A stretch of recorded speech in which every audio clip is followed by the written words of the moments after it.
thousands of jagged pieces on the ground. In its place, a crude yard arm stretches between support towers that once held the exclamation point in place. Hanging from the plank are 5 bodies, strung by their necks. 2 nooses are empty, the bodies visible on the ground. One has simply fallen, the other has been decapitated. Behind the bodies, a sign boasts in bright red letters, "Fun is guaranteed." Reinforcements were called immediately. By the time employees broke their silence and began telling their stories, the media were scrambling and desperate to get on the scene. Unfortunately for Fantastic Fun, Inc., the legal owner of the park, an uploaded video showed National Guard troops entering the park the very day a press conference downplaying the carnage was held. The footage aired side by side on most networks. Details began to emerge, bringing with them a flood of unanswerable, terrible questions. How could a group of survivors, mostly children, commit such terrible acts?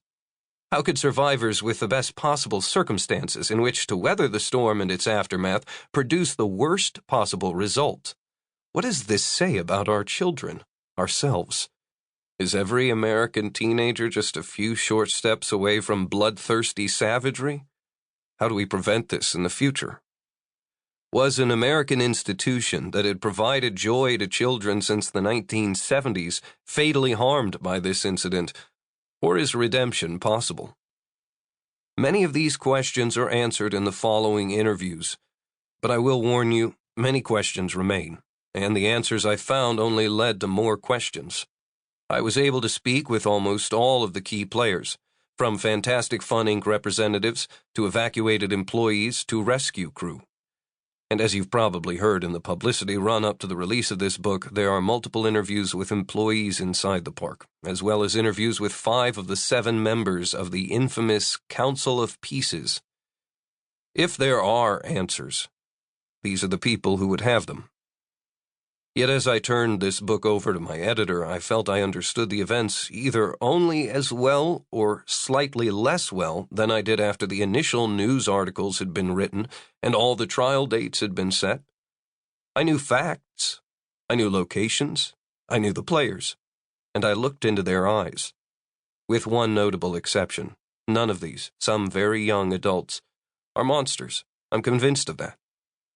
I know now what I suspected then, that a cocktail of immense fear, absolute freedom, rising uncertainty, boredom, and raging hormones turned an amusement park into a tribal battleground.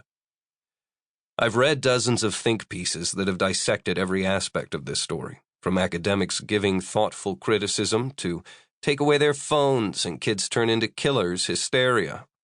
I've heard the players describe what they were thinking, and I still can't answer the most awful question everyone has asked themselves.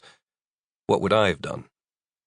What if I were a scared 20-something, just getting my feet under me, more concerned with my Instagram account than my 401k?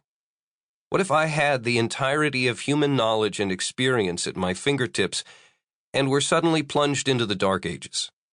What if I were cold and wet and scared and sick and bored to the point of losing my mind? Would I have followed someone? What if that someone asked me to kill? Most of us want to believe that we would have acted more reasonably if trapped in FantasticLand. You would like to believe that you would have hidden, or you would have calmed things, or you would have found some non-violent way to ride out the events that led to so many dead bodies. On some level, we all need to think that about ourselves. So, allow me to share one story before we dive into the interviews. There are many reasons I was unable to interview 19-year-old Alice Barlow, who my sources tell me was an archer for the ShopGirls tribe, one of 7 tribes that formed over the time FantasticLand was cut off from humanity. There were only 4 archers in the entire park, 2 of whom were ShopGirls. Of the 92 bodies recovered, an incredible 34 were killed by arrows. It is possible, albeit unlikely, that Alice didn't fire any of the killing shots. More likely that there were moments, perched on roofs of confectionaries and clothing stores and year-round Christmas shops, when Alice shot arrow after arrow after arrow into the heads, necks,